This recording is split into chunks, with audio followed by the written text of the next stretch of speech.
Hello friends, आज हम देख रहे हैं नगरीय प्रवसन। यानी कि नगरीय प्रवसन क्या होता है। नगरीय प्रवसन होता है स्थान परिवर्तन, यानी कि या तो गांव से नगर की ओर पलायन करना या फिर नगर से महानगर की ओर पलायन करना या फिर नगर से गांव की ओर पलायन करना। कुल मिलाकर बात यह है कि नगरीय प्रवसन यानी कि प्रवसन वह है स्थान परिवर्तन। प्रवसन का अर्थ क्या है?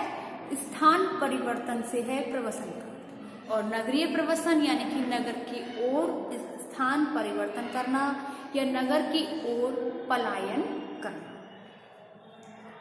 तो नगरीय प्रवसन स्थान परिवर्तन से है, यानी कि गांव की ओर से नगरों की ओर पलायन करना ही नगरीय प्रवसन कहलाता है।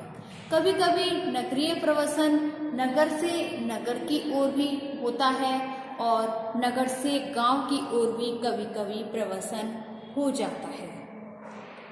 तो जो नगरीय क्षेत्र में जो रहने वाले लोग होते हैं या ग्रामीण क्षेत्र में जो रहने वाले लोग होते हैं, वो अपने जन्म स्थान को छोड़कर नगरों में जाकर रहते हैं, नगरों में जाकर बसने लगते हैं, तो उसे नगरीय प्रवसन कह सकते हैं। अब आता है नगरीय प्रवसन के प्रकार, यानी कि सबसे पहला आता है आंतरिक प्रवसन। सबसे पहला आता है आंतरिक प्रवसन, यानी कि जो प्रवसन होता है स्थान परिवर्तन, यानी कि जब व्यक्ति अपने गांव को छोड़कर नगर की ओर पलायन करता है तो उसे हम प्रवसन कहते हैं, नगरीय प्रवसन कहते हैं। और आंतरिक प्रवसन दो प्रकार का होता है, यानी कि नगर से गांव की ओर, नगर से नगर की ओर और गांव से नगर की ओर। तो ये आंतरिक प्रवसन होता है तीन प्रकार का, यानी कि जो भारत के अंदर ही अपने देश अपने राज्य के अंदर ही अगर व्यक्ति एक स्थान से दूसरे स्थान पर प्रवसन करता है तो वो आंतरिक प्रवसन होता है।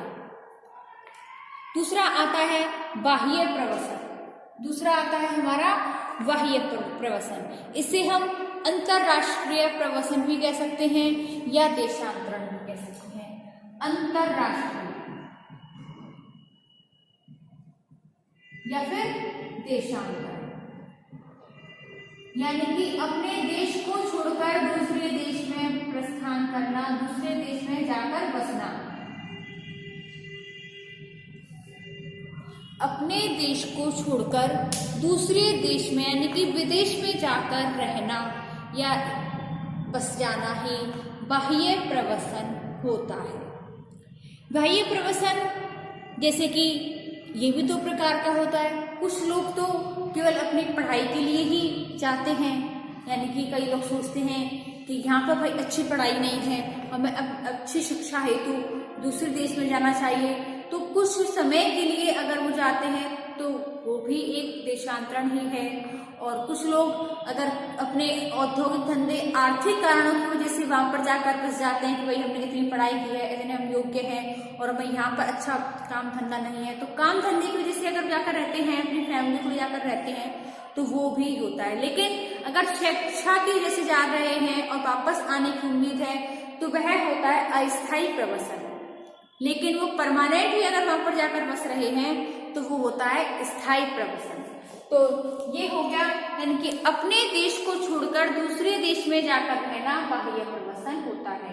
तो तीसरा इसमें पहला आता है अस्थायी नगरीय प्रवसन, यानी कि शिक्षा के लिए या फिर कुछ समय के लिए, एक निश्चित अवधि के लिए। यानी कि कुछ लोग सोचते हैं कि 2-4 साल जाकर देखते हैं भाई नगरों में क्या हालचाल है और उनका वापस से मन नहीं लगता है या अच्छा काम धंधा नहीं होता है, तो इस वजह से अगर वो वापस लौट आते हैं। या कभी कभी व्यक्ति जो होते हैं, यानी कि अपनी पूरी फैमिली को जाकर नहीं, पूरी फैमिली की बजाय अगर वो खुद अकेले ही जाते हैं शिक्षा के लिए आर्थिक कारणों की वजह से, और अपने बीवी बच्चों अपने परिवारजनों को अपने जन्म स्थान पर ही छोड़ जाते हैं और वो कुछ समय के लिए जाते हैं, या तीज त्योहार धार्मिक अवसरों पर अगर वो वापस अपने जन्म स्थान पर लौटकर आते हैं तो वो होता है अस्थायी नगरीय प्रवसन। परंतु स्थायी नगरीय प्रवसन जो लोग अपनी परिवारजनों के साथ ही वहां पर जाकर परमानेंट बस जाते हैं और जो गांव होते हैं, ये जो उनका जन्म स्थान होता है, वहाँ के नातेदारों से, वहाँ के लोगों से धीरे धीरे उनका संबंध कम होता जाता है और अंत में आकर समाप्त हो जाता है और वहाँ से उन लोगों का कोई भी मतलब नहीं होता है, कोई भी लेन देन नहीं होता है। वो अपने नगरीय जो जहाँ पर जाकर रहते हैं लोग, वहाँ की रीति रिवाज, लोकाचार, जनरीतियाँ होती हैं, वहाँ के जो संस्कार होते हैं, वहाँ की प्रतिक्रियाओं को अगर वो अपने अनुकूल में ढाल लेता है, वहाँ के जो चाल चलन होता है, तौर तरीके होते हैं, जीवन जीने का तरीका होता है, ढंग होता है, अगर वो उन्हीं के अनुरूप अगर क्रिया करने लगता है, उन्हीं के अनुरूप कार्य करता है, तो वह होता है स्थायी प्रवसन। यानी कि वहां पर जाकर परमानेंट ही रह जाना, वहां के लोगों की तरह ही वातावरण में ढल जाना ही होता है स्थायी प्रवसन। अगला आता है नगरीय प्रवसन को प्रोत्साहन करने वाले कारण। यानी कि लोगों को नगरों की ओर प्रवसन करने का जो मेन कारण क्या होते हैं, किन कारणों की वजह से, किन कारकों की वजह से लोग अपने गांव को छोड़कर नगरों की ओर पलायन कर रहे हैं, तो वो उसमें आता है सबसे पहला आर्थिक कारण। यानी कि गांव में आपने देखा होगा कि कृषि कार्य करके ही लोग अपना आर्थिक जीवन व्यतीत करते हैं, अपने बच्चों को पालन पोषण करते हैं, उनका जीवन निर्वाह करते हैं, उनकी शिक्षा दीक्षा कर रहे हैं। परंतु अब आजकल लोग कृषि कार्य न करके शहरों में कल कारखानों, फैक्ट्रियों, बड़ी बड़ी कंपनियों में जाकर कार्य करने लगते हैं, क्योंकि उनका मानना होता है कि कृषि कार्य की बजाय बाहर जाकर काम करना, नौकरी करना, अच्छा पैसे मिल जाते हैं। तो इस वजह से आर्थिक कारणों की वजह से भी लोग नगरीय प्रवसन कर जाते हैं। कभी कभी लोग एक नगर से दूसरे नगर की ओर प्रवसन करते हैं, क्योंकि वहां पर उनको अच्छे पैसे अगर मिल रहे होते हैं तो वो नगरों से नगरों की ओर भी पलायन कर जाते हैं। दूसरा आता है सामाजिक कारण।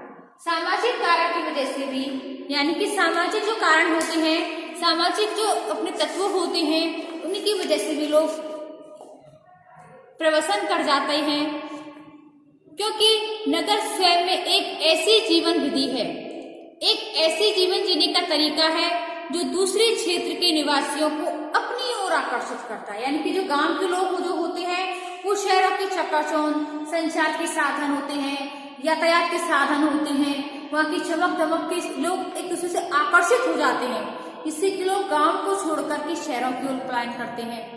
वहाँ पर जीवन जीने का ढंग होता है, वेशभूषा, खान पान, बोलचाल, इन संबंधी जो विशेषताएं होती हैं, जिससे कि लोग गांव को छोड़कर शहरों की ओर पलायन कर जाते हैं। जो सामाजिक जो जीवन की विधि होती है, वहां पर अधिक व्यक्तियों को स्वतंत्रता होती है, स्तरीकरण होता है, पारस्परिक अनभिज्ञता होती है, सामाजिक चेतना होती है, स्त्रियों को पूर्णतः स्वतंत्रता होती है। तो इस प्रकार की जो सामाजिक जो विशेषताएं होती हैं, जिसके कारण लोग अपने अपने गांव को छोड़कर, अपने जन्म स्थान को छोड़कर दूसरे नगरों की ओर पलायन कर जाते हैं। अगला आता है मनोवैज्ञानिक कारण। यानी कि लोगों के मन में ये घर कर जाता है कि अपने गांव को छोड़कर शहरों में ओर जाकर रहना, वहाँ की चकाचौंध में रहना, संचार के साधनों का, इंटरनेट, ई मित्र का प्रयोग करना, बड़े बड़े यातायात के साधन है उनका उपयोग करना, जिससे कि लोगों का काम आसानी से हो जाता है। गांव में लोग कुएं से पानी भरकर आते हैं, परंतु शहरों में पानी की व्यवस्था होती है, घरों में ही नल आ जाते हैं। तो इस प्रकार के जो मनोवैज्ञानिक कारक जो होते हैं, लोगों के मन में घर कर जाते हैं, जिसके कारण लोग एक दूसरे से कार्य करने के लिए कारक होते हैं। एक स्थान पर काफी समय रहने के बाद और व्यक्ति ऊब सा जाता है, जिससे व्यक्ति सामाजिक और आर्थिक परिस्थिति में सुधार नहीं कर पाता है। गांव के जो लोग होते हैं सरल और सादा जीवन जीते हैं, वो शहरों की राजनीति को नहीं जानते हैं, इसलिए लोग शहरों में जाना पसंद करते हैं। अगला है धार्मिक कारक। धार्मिक कारक जैसे कि धर्म की वजह से भी लोग शहरों में, मतलब कि जो बड़े बड़े शहर हैं जहाँ पर धार्मिक मंदिर बने हुए हैं, जैसे कि मथुरा है, काशी है, वृंदावन है, अयोध्या है, तो वहाँ पर लोग जाकर रहने लगते हैं, तो वहाँ उनको आर्थिक धंधे भी मिल जाते हैं, लोग घूमने भी आते हैं। तो इस प्रकार से जो लोग होते हैं उनकी धारणा होती है कि जो लोग होते हैं वो भगवान के जो उपासना करते हैं वहाँ पर मंत्रोच्चारण होता है, बड़े बड़े मंदिरों की स्थापना होती है जिससे कि लोग बहुत दूर दूर से घूमने आते हैं। तो इस प्रकार से लोग पलायन कर जाते हैं। अगला 5वां आता है राजनीतिक कारक। तो जो लोग होते हैं जो नगरीय प्रवसन के कारक होते हैं, राजनीतिक दशाएं होती हैं, गांव से नगर की ओर पलायन कर जाते हैं, क्योंकि जो राज्य का जो अंदर का जो भाग होता है वो वहां पर राजनीतिक कारक होते हैं। कहीं कहीं तो मतलब राजनीति इतनी होती है कि लोग एक दूसरे पर कोशिश करते हैं कार्य करने की। राजनीति कारण की वजह से वहां पर सड़कों का निर्माण किया जाता है, नालियों का निर्माण होता है, लोगों को सही प्रकार की सुख सुविधाएं प्राप्त हो जाती हैं। अगला आता है शैक्षणिक कारक, यानी कि जो लोग होते हैं शिक्षा की वजह से भी प्रवसन कर जाते हैं, क्योंकि गांव में अच्छी शिक्षा ना मिलने के कारण भी लोग शहरों की ओर पलायन करते हैं। अगर व्यक्ति को किसी कंपनी में तैयारी करनी होती है परंतु गांव में उनके लिए बेसिक सुविधाएं नहीं होती हैं, तो अपने अध्ययन हेतु भी व्यक्ति एक शहर से दूसरे शहरों की ओर, कभी कभी गांव से शहरों की ओर पलायन कर जाते हैं। अगला आता है नगरीय प्रवसन के परिणाम, यानी कि जब लोग नगरों की ओर पलायन कर जाते हैं, नगरों की ओर प्रवसन कर जाते हैं, तो इसका हमारे जीवन पर क्या प्रभाव पड़ता है, क्या परिणाम होते हैं।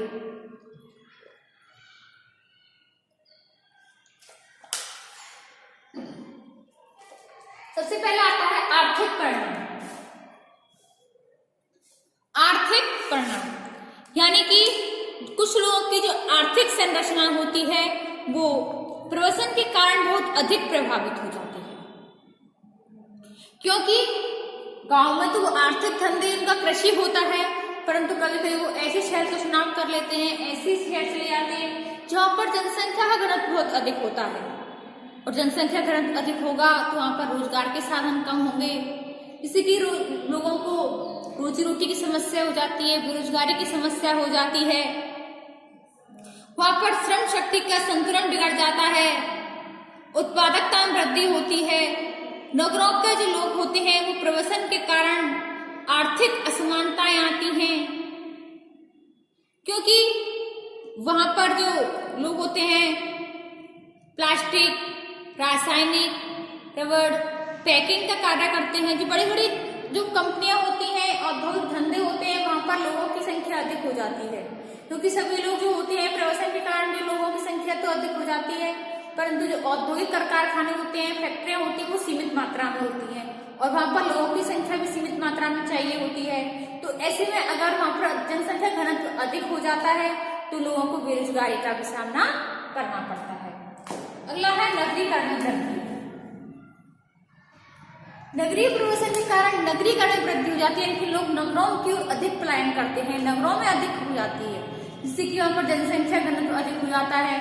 क्षेत्रफल तो उतना ही रहता है परंतु लोग अधिक आ जाते हैं, तो वहां पर उनको रहने की समस्या अधिक हो जाती है। और जो शहरों में जो लोगों को वृद्धि अधिक हो जाती है तो वहां पर उनके लिए रहने की सुविधा नहीं मिल पाती है, उनकी जो जीवन शैली होती है वो बहुत प्रकार से बाधित होती है। अगला है सामाजिक परिवर्तन, यानी कि जो गांव में लोग सरल सादा जीवन व्यतीत करते थे, परंतु शहरों में आकर वो शहर की चकाचौंध होती है, संचार के साधन होते हैं, यातायात के साधन होते हैं, उनके कारण लोग एक दूसरे पर आकर्षित हो जाते हैं, सामाजिक स्तरीकरण होने लगता है उनमें, लोग शहरों की चकाचौंध में खो जाते हैं, अपने सरल सादा जीवन को छोड़कर वहां की वेशभूषा, भाषा, खान पान, उनकी जीवन शैली, उनके जीवन जीने के ढंग, उनके तौर तरीकों को अपनाने लगते हैं। तो इस प्रकार से व्यक्ति की जो रीति रिवाज होती हैं, संस्कार होते हैं, परंपराएं होते हैं, वो अपने गांव की परंपराओं को छोड़ करके शहरों की रीति रिवाज, शहरों की परंपराओं को अपनाने लगते हैं, और इस प्रकार की संस्कृतिकरण की प्रक्रिया बहुत अधिक तेज हो जाती है, और जिसे जन्म स्थान के परिवार का जो होता है वो पूर्णतः छोड़ करके शहरों की ओर अग्रसर हो जाते हैं। अब आता है सामाजिक संस्थाओं में परिवर्तन। सामाजिक संस्थाओं में परिवर्तन। सामाजिक संस्थाएं